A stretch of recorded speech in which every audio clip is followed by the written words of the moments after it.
Serial decode can help you quickly identify serial communication problems, as well as identify if a signal is truly being received and transmitted from your device. In order to demonstrate serial decode, I've connected 3 of our analog probes to our demo board, to the SPI bus specifically.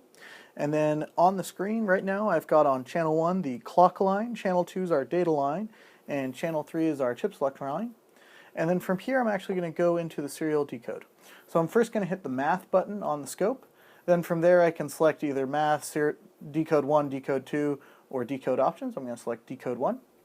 Then from here, I can choose what I want to decode. This is SPI communication, so I'm going to scroll down to SPI. And then here's where I can turn on decode, or I can turn it off.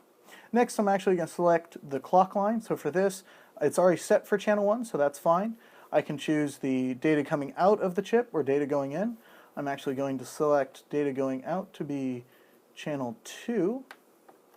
And then I'm going to turn off the data coming in. And then from here, I can go on to the next page and I can choose either chip select, which is what I'll be using for this sort of option, or timeout.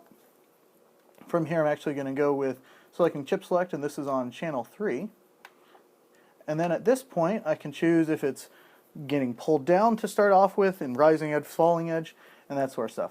So as we can see down here, we've actually got the decode already decoding the signal. And I can move up the position by going on to the next page, and then scrolling this up to get a little bit better placement.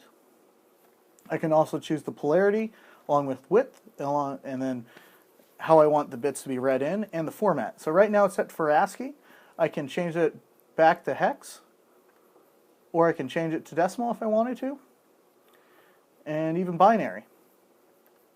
So with this sort of options, serial decode allows me to easily decode, look and find problems in the signal, along with quickly identify them and possibly find the root cause and even a solution to them.